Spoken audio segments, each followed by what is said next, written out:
Hello everyone, welcome to the Judicial Wings, the knowledge of judiciary, executive and legislation. I am Advocate Pallavi Gawande with you. गेले काही दिवस झाले आपण या post साठी form भरले आहे. या पोस्टची डेट पण आता गेलेली आहे फॉर्म फिलिंगची.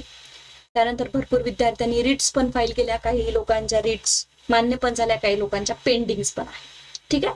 आणि मी आधीही म्हटलं होतं की रिट्स फाईल करा ज्यांनाही ते वयोगटात तुम्ही बसत नाही किंवा काही इश्यू असेल तर त्याप्रमाणे आपले इथे रिट्स पण फाईल झालेले आहे.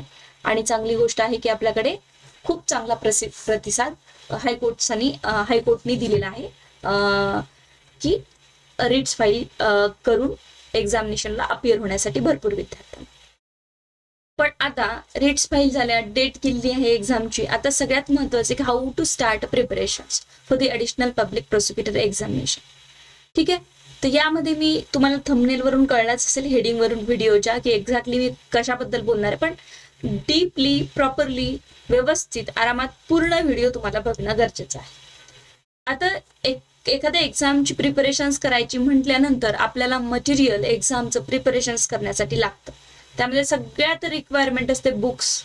आपण बुक्स कुठले खरेदी करायचे आहे. आता आपल्याकडे बुक्स खरेदी करायचे म्हणजे आपल्याकडे सगळ्यात महत्वाच्या दोन गोष्टी आहेत लॉ स्टुडंटसाठी किंवा लॉचं प्रिपरेशन्स करण्यासाठी. First is a bare acts. आपल्याला बेअर ऍक्ट्स प्रॉपरली खरेदी करावे लागतात. त्यानंतर पण आता ही जी एक्झामिनेशन आहे ती एमसीक्यू वाईज एक्झामिनेशन नाही आहे.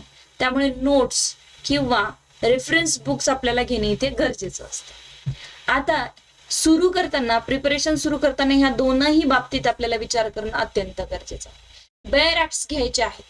ऍडिशनल पब्लिक प्रोसिक्युटरची एक्झाम आहे, असिस्टंट पब्लिक प्रोसिक्युटरची नाही. इक्विव्हॅलंट टू द डिस्ट्रिक्ट जज एक्झामिनेशन आहे आणि डायरेक्टली रायटिंग मध्ये एक्झामिनेशन होणार आहे. म्हणजे काय होत आहे, प्रिलिम्स एक्झामिनेशन होऊन गेली तर प्रिलिमिनरी आटोपल्यानंतर, प्रिलिम्स एक्झामिनेशन झाल्यानंतर मोर अबाउट 70 to 60% कॉम्पिटिशन कमी होत असतं. कॉम्पिटिशन कमी होऊन जातं कारण अर्ध्या स्टुडंटला तिथेच बाहेर काढलं जातं जेही प्रिलिम्स मध्ये पास होत नाहीत त्यांना. आणि नंतर मेन्ससाठी काही विद्यार्थ्यांना जे की 1:10 रेशोनी पुढे नेलं जातं. त्यामुळे कॉम्पिटिशन कमी होतं. पण इथे तसं नाही आहे. इथे डायरेक्ट मेन्स एक्झामिनेशन घेतली जाते. म्हणजे कॉम्पिटिशन आणि क्वांटिटी ऑफ द स्टुडंट्स खूप जास्त आहे. त्यामुळे आपल्याला प्रिपरेशन इथे प्रॉपरली करणंही गरजेचं आहे. त्यामुळे दोन ऍस्पेक्ट्सनी आपल्याला विचार करावा लागणार आहे की मला कुठल्याही प्रकारे काही कमी पडायला नको आणि माझं जे प्रिपरेशन आहे त्यामध्ये कोणत्याही गोष्टीची कमतरताही पडायला नको. जसं मी आता तुम्हाला बुक्स बद्दल इथे सांगते आहे. It's a books. आणि बुक्समध्ये दोन प्रकारचे बुक्स आपल्याला घ्यायचे आहे.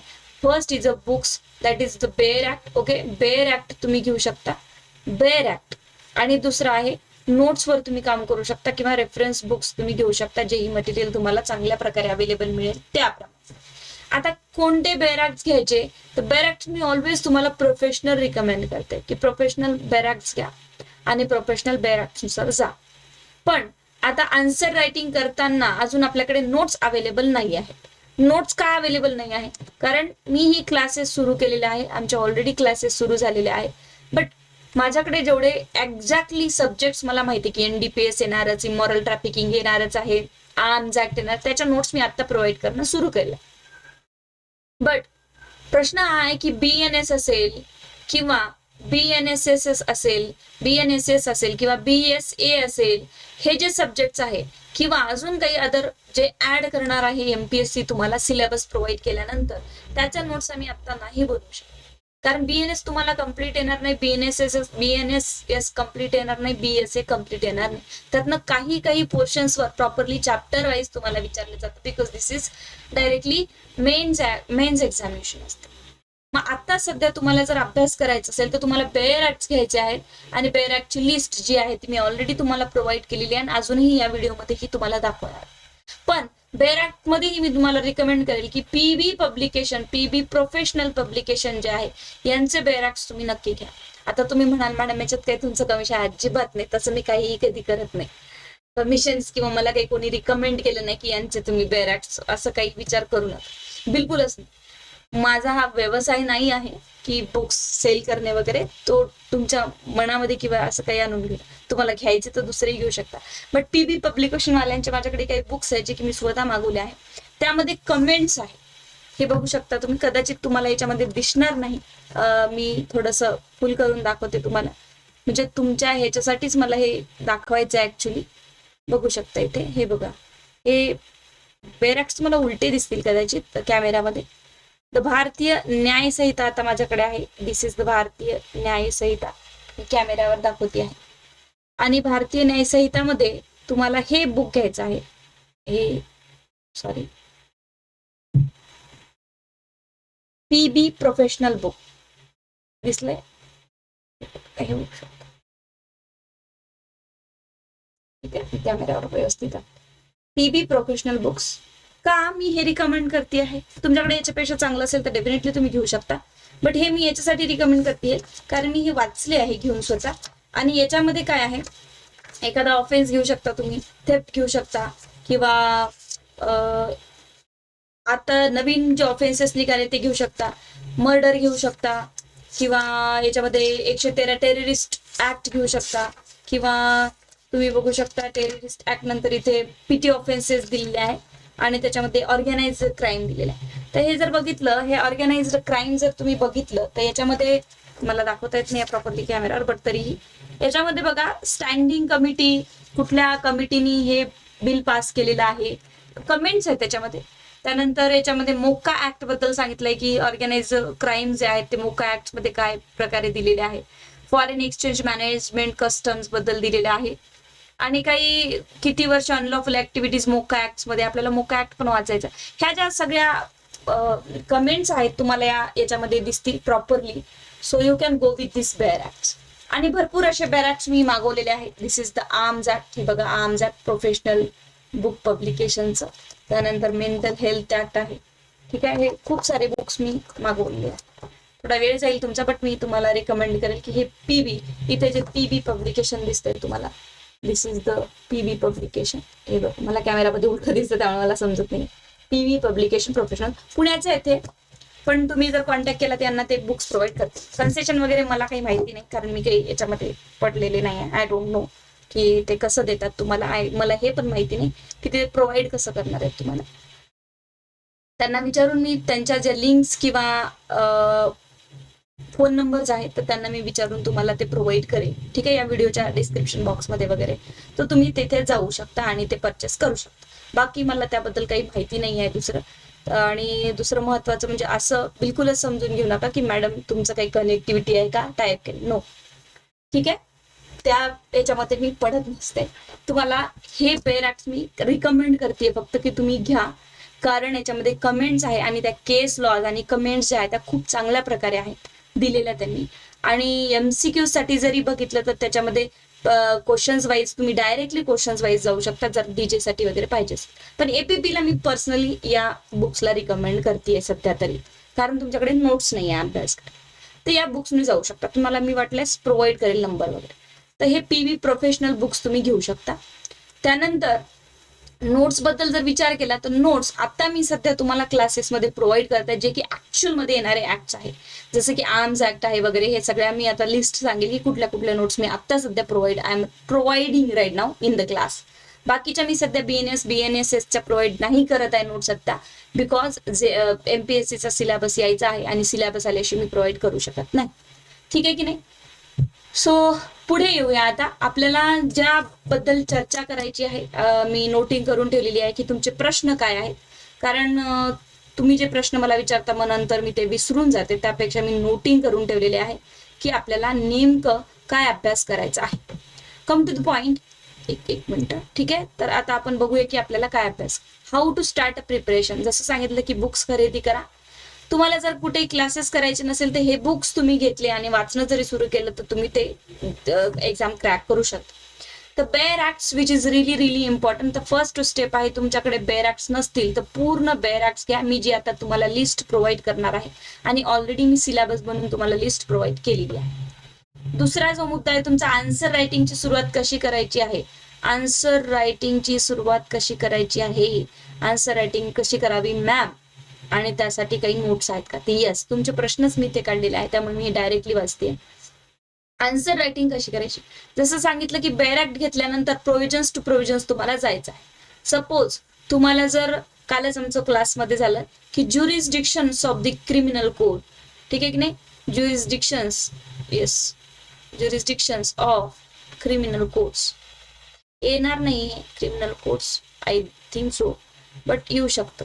त्यानंतर कॉग्निझन्स, तर हे कुठून कुठपर्यंत सेक्शन्स मध्ये आपल्याला दिले आहे, ठीक आहे, तर BNSS मध्ये. आणि मग त्याचं चॅप्टर कसं सुरुवात होतं, कॉग्निझन्स म्हणजे काय, कॉग्निझन्सला डिफाईन आपल्याला जरी बॅरॅक्ट्स मध्ये नाही केलं तर कमेंट्स मध्ये तुम्हाला दिसेल अशा बॅरॅक्टच्या. आणि तुम्ही इथे कॉग्निझन्स म्हणजे काय, टेकिंग अ कॉग्निझन्स म्हणजे काय, कोणतं मॅजिस्ट्रेट कॉग्निझन्स घेतं, ठीक आहे की नाही. मग त्याच्यानंतर कॉग्निझन्स घेण्याची प्रोसिजर काय आहे, सेशन्स कोर्ट कधी कॉग्निझन्स घेऊ शकतं, JMFC CJM कुठल्याही सेक्शन्स मध्ये कॉग्निझन्स घेऊ शकता, असं सेशन्स कोर्टचे काही स्पेशल आहेत का, अशा पॉइंट चॅप्टर वाईज तुम्हाला इथे आन्सर रायटिंग करायचे आहे. ओके, जेवढेही बेअर ऍक्ट्स आहे कमीत कमी 10 नोटबुक्स तुमच्याकडे असले पाहिजे. आणि या नोट्सबुक्समध्ये काय करू शकता तुम्ही, डेफिनेटली प्रत्येक विषयाला एक बुक करून आतापासून आन्सर रायटिंग सुरू करू शकता, ठीक आहे की नाही. सपोज अरेस्ट वर तुम्हाला इथे प्रश्न आला, तर अरेस्ट सेक्शन 35 मधून आता अरेस्ट साठी आपण जातोय. मग सेक्शन 35 ते 61 पर्यंत तुम्हाला अरेस्ट मध्ये हे करायचं आहे. मग याच्यामध्ये तुम्हाला बघायचं की शॉर्ट नोट्स कुठल्या प्रश्नावर येऊ शकतात, लॉंग नोट्स कुठल्या प्रश्नावर येऊ शकतात. आणि तुम्ही अरेस्ट म्हणजे काय, when the police officer arrest in a cognizable cases in the presence of, किंवा काही त्याला इन्फॉर्मेशन मिळाली तर कॉन्फिडेन्शियल, कधी तो अरेस्ट करू शकतो, ठीक आहे की नाही. आता काही नवीन अमेंडमेंट झालेले आहे 35(7) मध्ये, ते पण तुम्हाला बघावं लागेल की कधी तुम्ही अरेस्ट करू शकत नाही. ओल्ड एज पर्सन असेल तर, 3 वर्षाच्या खाली असेल तर, प्रायव्हेट पर्सन कधी अरेस्ट करू, हे पूर्ण पॉइंट्स टू पॉइंट्स इन्ग्रेडियंट्स म्हणतो ते जे एखाद्या पर्टिक्युलर चॅप्टर मधले ते तुम्हाला वेगळे करायचे आणि प्रॉपरली त्यानुसार तुम्हाला जायचं आहे. मग दोन टप्प्यांमध्ये तुम्ही याला डिवाइड करू शकता. ते म्हणजे कसं, आन्सर रायटिंगला 2 टप्प्यामध्ये तुम्हाला डिवाइड करायचं आहे, ठीक आहे की नाही. आन्सर रायटिंग 2 टप्प्यामध्ये तुम्ही डिवाइड करू शकता. फर्स्ट जो तुमचा असणार आहे तो लॉंग आन्सर्स, आणि सेकंड जो असणार आहे तो तुमचा शॉर्ट नोट्स. शॉर्ट नोटही विचारले जातात, ठीक आहे, किंवा काही कमेंट विचारल्या जातात, कमेंट ऑन इट, ठीक आहे. काही वेगवेगळेही प्रश्न तुम्हाला येतात, अप्लिकेबिलिटी कमेंट्स, याला थोडंसं स्पेशल याच्यामध्ये तुम्हाला ठेवावं लागेल. आणि याच्यासाठी स्पेशली कुणाकडनं तरी गायडन्स घेऊन अभ्यास करणं गरजेचं आहे, कारण APPला बरेच वेगळ्या प्रकारचे प्रश्न आले होते, ठीक आहे की नाही. अशा प्रकारे तर शॉर्ट टायटल, लॉंग आणि आन्सर तर हे सिंपल आहे, पण काही कमेंट किंवा स्पेशलायझेशन मध्ये सेक्शन्सवर विचारू शकतात. ह्या अशा प्रकारे आन्सर रायटिंग करू शकतात. सध्या तुम्ही बॅरॅक्ट्स मध्येच करू शकतात, पण बॅरॅक्टच्या सोबत जर असे काही बॅरॅक्ट्स तुम्हाला मिळत असेल त्याच्यामध्ये कमेंट्स किंवा रेफरन्स बुक तुमच्याकडे असेल तर ते तुमच्यासाठी सोपं जाईल. किंवा जर तुमच्याकडे असे काही बुक्स अवेलेबल नसेल तर तुम्ही गुगल करू शकता आणि गुगलवरून त्याची एक्स्ट्रा माहिती मिळवून त्याचे इंट्रोडक्शन तयार करू शकतात आणि त्यानुसार तुम्ही आन्सर रायटिंगची प्रॅक्टिस करू शकता. त्यानंतर दुसरा प्रोव्हिजन्स आपला येतो इथे, दॅट इज अपील अँड रिव्हिजन्स, की अपील आणि रिव्हिजन काय आहे. तर अपील आणि रिव्हिजन जेव्हाही आपण बघतो आहे, ठीक आहे, अपील, सॉरी मी पेन चुकीचा घेतला आहे, रिव्हिजन. आता अपील आणि रिव्हिजन जर बघितलं तर most important thing in the appeal and revisions, that is आपल्याला काय महत्वाचं आहे, सगळ्यात महत्वाचं आहे की आता आपल्याला कुठले प्रपोजल फाईल नाही करायचे, डायरेक्टली आपल्याला सेशन्स कोर्टमध्ये अपील फाईल करायची. सेशन्स कोर्ट मधला जो अपील मेमोरेंडम आहे, अपील मेमो ज्याला म्हणतो आपण, तर तो अपील मेमो चांगल्या प्रकारे स्टडी करणं गरजेचं आहे. अजून मी क्लासमध्ये यावर लेक्चर सुरू केलेले नाही आहे, कारण आम्ही सिलेबस कव्हर करतोय. सिलेबस कव्हर झाल्यानंतर लेक्चर सुरू होणार आहे, ठीक आहे. बट तुम्हाला जर आत्ता सुरुवात करायची असेल, ज्यांनाही सुरुवात करायची, कंपल्सरी नाही की तुम्ही क्लासेस लावावे कुठे, तुम्हाला जर सुरुवात करायची असेल तर तुम्ही तुमच्या ऑफिसमधनं जे ही तुमचे ऑफिसेस आहे ऍडव्होकेटचे, किंवा तुम्ही कधी फाईल केले तर ते मेमो तुम्ही कलेक्ट करा, मेमोज, अपील मेमो, आणि रिव्हिजनचे पिटिशन्स तुम्ही हे करा, कलेक्ट करा, आणि त्यानुसार तुमची तयारी सुरू करा की कसं ड्राफ्ट करायचं रिव्हिजन, कसं अपील तुम्ही ड्राफ्ट करू शकता. या प्रकारे तुम्ही आता सध्या तरी जाऊ शकता, ठीक आहे. आता क्लास, जेव्हा माझ्या क्लासमध्ये जेव्हा मी यावर मटेरियल देणार आहे तर डायरेक्टली एक स्टोरी म्हणजे एक क्वेश्चन देणार आहे, आणि त्या स्टोरीवर how to draft appeal and how to draft the revision, what are the grounds of appeal, what are the grounds of revisions, limitations periods काय आहे, कुठल्या कुठल्या मुद्द्यांवर खालच्या कोर्टातनं सेशन्स कोर्ट्समध्ये अपील जातात, खालच्या कोर्टातनं रिव्हिजन जातात. त्याच्यामध्ये कन्सेप्च्युअल क्लॅरिटी ही खूप गरजेची आहे, कारण रिव्हिजन ही इंटरलोक्युटरी ऑर्डर्सवर वगैरे होत नाही. तर कशावर होतं रिव्हिजन, हे पहिले रिव्हिजन म्हणजे काय, अपील म्हणजे काय, मग त्याला ड्राफ्ट कसं करायचं, बेसिकली ते ग्राउंड काय असले पाहिजे, बेसिकली कुठल्या याच्यावर प्रश्न येणार आहे, या सगळ्या गोष्टी इथे खूप महत्वाच्या. पण आता सध्या तुम्हाला सेल्फ स्टडी, हा लेक्चर सेल्फ स्टडीसाठी बनवला आहे की ज्यांना सेल्फ स्टडी करायची आहे किंवा अभ्यास सुरुवात करायचा आहे तर ते तशा प्रकारे करू शकतात. ठीक आहे. Now come to the next point. तुमचा जो नेक्स्ट पॉइंट असणार आहे आता तो काय असणार आहे तर ते बघूया आपण. नेक्स्ट पॉइंट बघूया. Next question, sorry, appeal revision drafting. हो, अपील रिव्हिजन ड्राफ्टिंग वर मी आत्ताच सांगितलंय तुम्हाला. ठीक आहे. तर आता पूर्ण तयारी आणि स्ट्रॅटेजी काय असायला पाहिजे हेही खूप महत्वाचं आहे. तर सपोज तुमच्याकडे 6 मंथ्स आहे, 6 महिने तुमच्याकडे आता अवेलेबल आहे असं तुम्ही समजून घेऊ शकता. पहिले 3 महिन्यामध्ये मी हे 3 महिने फक्त आणि फक्त तुम्हाला असं सांगेल की तुम्ही कन्सेप्च्युअल क्लॅरिटी करा. ठीक आहे की नाही. कन्सेप्च्युअल क्लॅरिटी करणं गरजेचं आहे. जेवढी ही ऍक्ट्स येण्याची शक्यता आहे, जेवढी ही सब्जेक्ट्स येण्याची शक्यता आहे, त्यावर कन्सेप्च्युअल क्लॅरिटी करणं गरजेचे आहे. सोबतच तुम्ही आता इथे रिव्हिजन आणि अपीलचं मटेरियल खूप सारं जमा करू नका, कारण आम्ही तुम्हाला प्रोव्हाइड करणारच आहोत. अपीलचं जे मटेरियल आहे ते वाचणं गरजेचं आहे. त्यानंतर आम्ही क्लासेसवाले तुम्हाला ऑब्व्हियसली प्रोव्हाइड करतच असतो, पण आता आम्ही पुस्तक वगैरे काही प्रोव्हाइड करू शकत नाही, कारण एमपीएससीचा सिलेबस यायचा आहे त्याच्यामुळे. दुसरं आहे एसे रायटिंग. तर एसे रायटिंग मध्ये तुम्ही आता सध्या वर्क करू शकता, म्हणजे कन्सेप्च्युअल क्लॅरिटी सब्जेक्टची. ठीक आहे. एक एक सब्जेक्ट तुम्हाला मागे पाडायचा आहे विदिन 3 मंथ्स, आणि विदिन 3 मंथ सोबतच काही करंट अफेअर्सची की टॉपिक असतात, रिसेंट टॉपिक ज्याला म्हणतो आपण, रिसेंट टॉपिक तुम्हाला एक लिस्ट बनवून ठेवायची. स्वतःचा हे तुमचा सेल्फ स्टडी आहे. लिस्ट बनवून ठेवायची आहे करंटची, आत्तापासून नोटिफिकेशन निघालं त्याच्यानंतर. आणि लिस्टमध्ये करंट लिगल टॉपिक्स, वेदर ते क्रिमिनल असू द्या किंवा सिव्हिल असू द्या, हे दोन्ही टॉपिक्स तुम्हाला एक लिस्ट बनवून कलेक्ट करायचे. कदाचित तुम्ही 50 पर्यंत हे टॉपिक्स कलेक्ट करू शकता पुढच्या 3 ते 4 महिन्यामध्ये. फक्त लिस्ट तुम्ही तयार करायची. आणि एक मोठा रजिस्टर घ्यायचा आहे, आणि त्या रजिस्टरमध्ये पहिला टॉपिक, सपोज तुम्ही UCC येणार नाही UCC वर, पण एक उदाहरणार्थ घेते मी, आणि UCC मधून मग तुम्ही एखाद्या दिवशी रात्री बसलात आणि मोबाईल काढला किंवा लॅपटॉप काढला, त्याच्यामध्ये गुगलवर सर्च केलं की डिबेट ऑन UCC, तर तुम्ही UCCचं मटेरियल कलेक्ट करून घेऊ शकता. न्यू क्रिमिनल लॉज, ठीक आहे की नाही, new criminal laws bill, POSH act, असे काही तुम्हाला क्रिमिनल एसे येण्याची शक्यता असते, त्यावर तुम्ही लिहून काढू शकता 4-4, 5-5 पेजेस. अशा प्रकारे तुम्ही एसेची तयारी आत्ताच सुरू करायला हरकत नाही. दुसरा टप्पा आहे की कन्सेप्च्युअल क्लॅरिटी करणं अत्यंत गरजेचं आहे. जसं की प्री कन्सेप्शन PCPNDT ऍक्ट आहे, त्यानंतर माझ्याकडे SC/ST ऍक्ट आहे, आर्म्स ऍक्ट आहेत, अशा प्रकारचे तुम्ही जाऊ शकता. So this is the essay writing. ही झाली 3 महिन्याची स्ट्रॅटेजी तुमची. 3 महिन्याच्या नंतर तुम्ही अपील रिव्हिजनवर फुल वर्क करायला हवं. ठीक आहे. पूर्णपणे अपील रिव्हिजनला वेळ द्यायला हवा. दिवसातनं 2-3 तास तरी अपील रिव्हिजन्स तुम्ही तयारी करायला हवी. जर तुम्ही क्लासेस वाईज जात आहेत, कोणाचे क्लासेस लावले असेल तर ते तुम्हाला प्रॉपरली मटेरियल देऊ शकतात आणि तेही तुमच्याकडनं तयारी करून घेऊ शकतात. ते शिकवतात, पण त्यामुळे तुम्हाला समजतं. पण जर तुम्ही सेल्फ स्टडीवर जात आहात, सेल्फ स्टडीवर तुम्हाला सुरुवातीला जे की तुमच्याकडे मेमोरेंडम्स, अपील आणि रिव्हिजन्स, अपील्स आणि रिव्हिजन हे जे जमा झालेले मटेरियल आहे, तुम्हाला मी 3 महिन्यामध्ये कलेक्शन्स करायला लावते मटेरियलचं, की मटेरियलचं कलेक्शन्स करा. अपील आणि रिव्हिजन्स कुठल्या कुठल्या टाईपचे तुम्ही सेशन्स कोर्समध्ये फ्रेम करता, आणि यानंतर त्याच्यामध्ये तुम्हाला पेजेस घ्यायचे आहे किंवा एखादं रजिस्टर घ्यायचं आहे, नोटबुक घ्यायचं आहे, याच्यामध्ये स्टोरी वाईज स्टोरी तयार करून ते त्याच्यावर अपील आणि रिव्हिजन ड्राफ्ट करून बघायचं आहे. हा प्रयत्न तुम्ही सुरू करू शकता. ओके. हा एक दुसरा मुद्दा आहे. आता नेक्स्ट जो आहे, तुम्ही सरळ तुम्हाला सिलेबसवर नेते आहे. Just weight.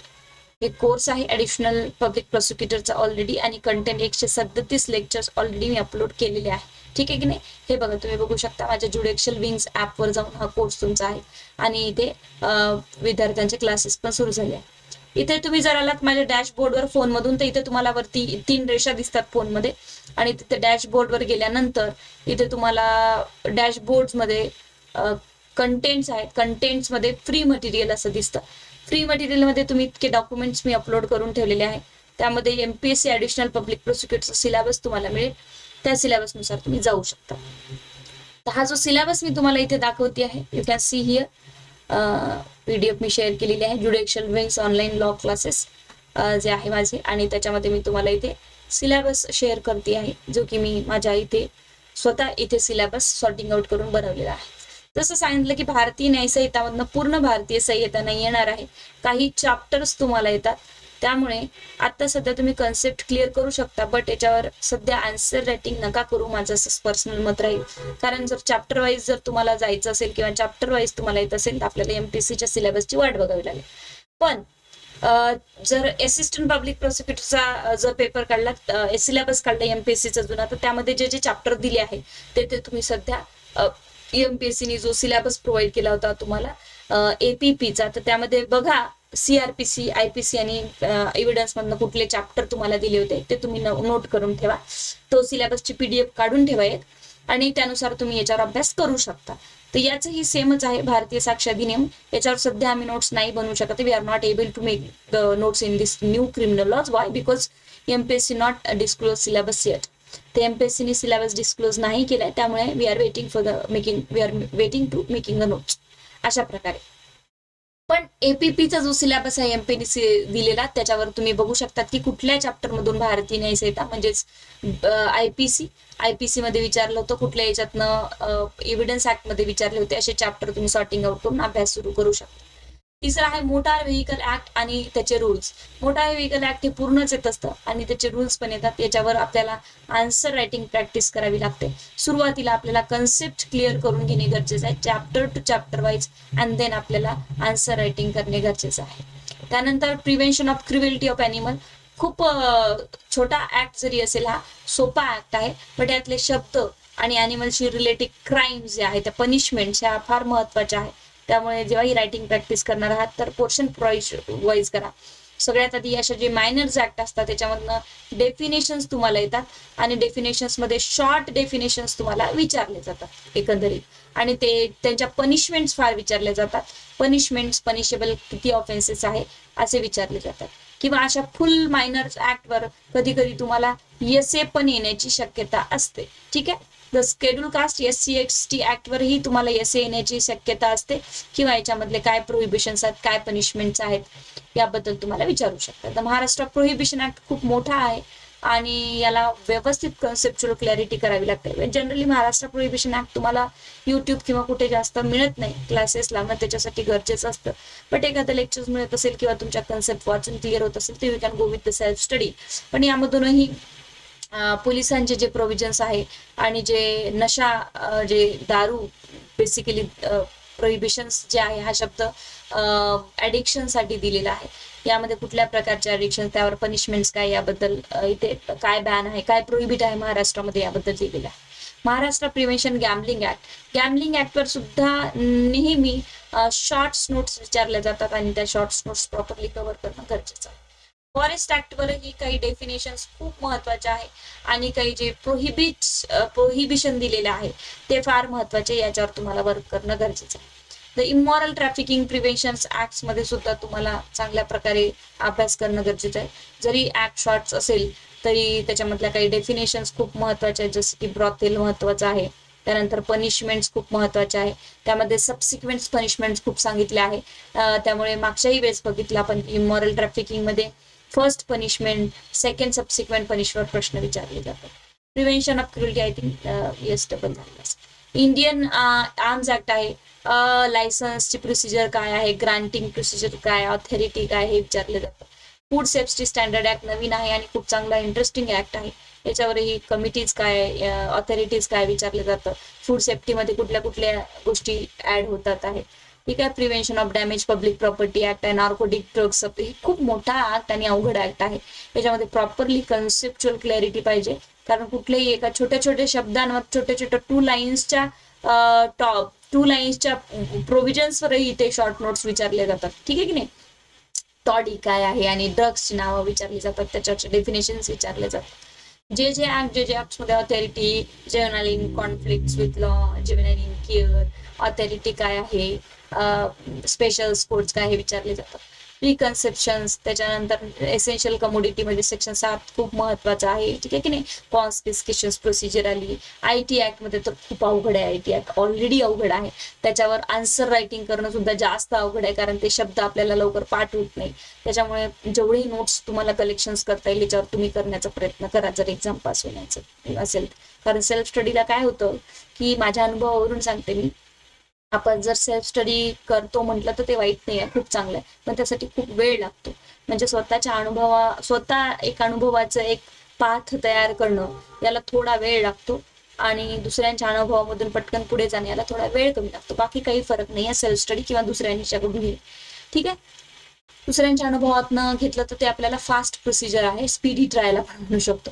Wild life protection act आहे, त्यानंतर कशा प्रकारे वाईल्ड लाईफचं प्रोटेक्शन होतं, त्यामधल्या पनिशमेंट खूप महत्वाच्या आहेत, ठीक आहे की नाही. प्रिव्हेन्शन ऑफ करप्शन ऍक्ट खूप महत्वाचा आहे. डाउरी प्रोहिबिशन्स आहे. Mental health care, Maharashtra police act, Maharashtra urban POSH act मी नवीन इथे मेन्शन केलेला आहे. तर अशा प्रकारे पॉश ऍक्ट मध्ये अग्रीव्ड पार्टी खूप महत्वाचा आहे, ठीक आहे की नाही. Who is the aggrieved party. अशा प्रकारे मी ते सिलेबस तुमच्याशी डिस्कस केला. तुम्हाला ही सिलेबसची फ्री पीडीएफ मिळून जाईल माझ्या ज्युडिशियल विंग या ऍपवर. इथे जा आणि कंटेंट्स मध्ये फ्री मटेरियल मध्ये इथे जेएमएफसीचं फ्री मटेरियल आहे, किंवा भरपूर याचं फ्री मटेरियल अवेलेबल आहे. याला काही पैसे लागत नाही, तुम्ही कधी इथे डाउनलोड करून घेऊ शकता. तर हा आहे तुमचा एक तुमचा जो कोर्स आणि माहिती जी मी तुम्हाला सांगितलेली आहे, या पूर्ण सिलेबसची माहिती सांगितलेली आहे. त्यानंतर मी तुम्हाला कशा प्रकारे अभ्यास करायचा, बुक्स कोणते घ्यायचे आहे, बुक्सचे मी तुम्हाला कॉन्टॅक्ट नंबर आणि लिंक्स वगैरे ते फ्लिपकार्टच्या वगैरे त्यांना विचारावं लागेल मला पहिले. त्यांना विचारून मी देईन. त्यांना विचारल्याशिवाय नाही देऊ शकणार मी, कारण मी काही त्यांच्याशी टायअप नाही केलेला आहे. त्यांना मी सांगेन की तुम्हाला जर विद्यार्थ्यांना घ्यायचं असेल तर मी त्यांना लिंक किंवा फोन नंबर काही असेल तर ते नाही म्हणणार नाही, कारण त्यांना फायदाच होईल. बट असं काही नाही की माझं नाव सांगून तुम्ही म्हणाल की मॅडम मी सांगितलं पैसे जास्त द्या कमी द्या, असं काही नाही. माझं काही टाईप नाही. मी जस्ट सजेस्ट करते तुम्हाला. मी अनेक लेक्चर्स मध्ये अनेक व्हिडिओमध्ये वेगवेगळे सजेस्ट केलेले आहे जेएमएफसी साठी किंवा, तर त्यामुळे मला जे योग्य वाटतं ते मी सजेस्ट करते. बाकी काही असं काही विचार नका करू. तर यामध्ये बुक्स ते तुम्ही घेऊ शकता. अदरवाईज तुम्हाला वेगळे रेफरन्स बुक्स घ्यायचे असेल तर तुम्ही त्यांनी जाऊ शकता. पण बुक्स इम्पॉर्टंट आहे, कोणतीही बॅरॅक्स इम्पॉर्टंट आहे, जेवढी लिस्ट दिली आहे तेवढी. त्यानंतर त्याच्या आन्सर रायटिंगसाठी नोटबुकचा एक पर्टिक्युलरली पोर्शन्स करून ठेवा वेगवेगळ्या विषयांसाठी, त्यानुसार जा. त्यानंतर एमपीएससीचा मागचा सिलेबस काढा, एपीपीचा, त्याच्यामध्ये बीएनएसएस मधून किंवा ह्याच्यातनं कोणते कोणते चॅप्टर दिले त्या चॅप्टरवर आता अभ्यास करणं सुरू करा. ठीक आहे. कन्सेप्च्युअल क्लॅरिटी करा प्रॉपरली, अँड देन तुम्ही मायनर सब्जेक्ट्स कडे जाऊ शकता. देन एसे रायटिंगचं कलेक्शन्स करा. तुम्हाला जर आज वाटलं की एसे रायटिंग हा पेपरमध्ये हा टॉपिक आज चांगला वाटतोय, महिला आरक्षणाचा चांगला वाटतोय, ठीक आहे की नाही, तर तुम्ही ते लिहून ठेवा, म्हणजे ते आठवेल तुम्हाला. बाकी जे क्लासेस थ्रू जे जातात विद्यार्थी त्यांना काय रेडीमेड मिळू शकतं, पण तुम्ही आज जर एखादा टॉपिक नाही लिहू शकलात तर मग उद्या तुम्ही ते विसरून जाणार. त्यापेक्षा तुम्ही लिहून ठेवा एक नोटबुक करून की मला काय काय प्रिपरेशन करायचंय. आणि ऑब्व्हियसली प्रत्येक प्रिपरेशनला असंच असतं, कोणतीही तुम्ही प्रिपरेशन मध्ये जा, एक नोटबुक किंवा एक डायरी घ्या आणि त्याच्यामध्ये जे जे आठवतंय तुम्हाला एक रात्री थोडा विचार करत बसायचं की काय मग एसएची लिस्ट मला प्रिपेअर करायची आहे. ऑफिसला जाऊन एखाद्या ऍडव्होकेटच्या किंवा तुमचं जे ऑफिस असेल तिथे अपीलचे ड्राफ्टिंग बघायचे आहे आणि रिव्हिजन्सचे पण ड्राफ्टिंग बघायचे आहे, त्याचं मटेरियल करेक्ट करायचं आहे, त्याचे झेरॉक्स काढायचे आहे, त्याच्यातनं स्टोरी वाईज जायचं आहे. तर कारण काय होतं की एक अपील आणि रिव्हिजन्स जजमेंट तरी आपल्याला कोर्टाच्या साईट्सवर मिळून जातं, पण अपील रिव्हिजन्स बेसिकली मिळत नाही, आणि मिळालं तरी मग त्याची पर्सनल स्टोरी खूप जास्त लांब असते. तो ड्राफ्टिंग जो आपला प्लेंट असतो, प्लेंट कुठून आलं, आय एम एक्स्ट्रीमली सॉरी, जो की पिटिशन्स असतं किंवा अप्लिकेशन्स असतात ते खूप लांब लचक असतात. मग त्याच्या प्रॉपर्टीचं डिस्क्रिप्शन दिलं असेल, सिव्हिल जर प्रॉपर्टी असेल तर त्याच्या घटनास्थळाबद्दल सांगितलं असेल, त्याचे काही खूप सारी स्टोरी असू शकते. त्यामुळे बेसिक स्टोरी उचलून हे करायचं आहे. त्यामुळे तुम्ही प्रिंट काढून अशा प्रकारे तयारी करू शकता. बट जर क्लासेसमध्ये असेल तर आम्ही नंतर, तुम्हाला क्लासेसमध्ये नसेल तरी मी नंतर तुम्हाला नोट्स सगळ्यांना प्रोव्हाइड करणारच आहे. पण आता थोडासा वेळ आहे, कारण डीजेची एक्झाम आहे महिन्याभरामध्ये आणि आम्ही डीजेच्या एक्झामिनेशन्समध्ये खूप जास्त बिझी आहोत. तुम्हाला अजून खूप वेळ आहे, त्यामुळे तुम्ही बेसिक स्टडी जर सुरू करायची असेल तर अशा पद्धतीने सुरू करू शकता. तर अजून जस्ट गिव्ह मी 1 मिनिट, मी अजून तुमचे प्रश्न चेक करते एकदा आणि उत्तर देते, आणि देन मग तुम्ही yes, appeal and revision notes. परत तोच प्रश्न आहे की appeal and revision notes provide केल्या जातील. जर तुम्ही क्लासेसमध्ये असेल तर क्लासेसमध्ये अपील अँड रिव्हिजन इन्क्लूड आहे, टेस्ट पेपर इन्क्लूड आहे, सगळ्या विषयांच्या नोट्स इन्क्लुडेड आहे. आणि कोणत्याही नोट्स तुम्हाला असं नाही आहे की ते प्रिंट करता येणार नाही, बिनधास्त तुम्ही प्रिंट करू शकता. तुम्हाला वाटत असेल तर तुमच्या मित्रमैत्रिणीला देऊ शकता, काहीही करा, तो तुमचा राईट आहे. माझ्याकडनं एकदा घेतल्यानंतर तुम्ही काय करायचं ते करू शकता, मी त्याच्यावर काही प्रोहिबिशन्स करणार नाही. काय करायचं करा, प्रिंट काढू शकता. एक काल परवा एका विद्यार्थ्याचा फोन आला की मॅडम एकीकडे क्लासमध्ये ऍडमिशन घेतली पण ते म्हणतात की प्रिंट काढणार नाही, तर मी काय करणार.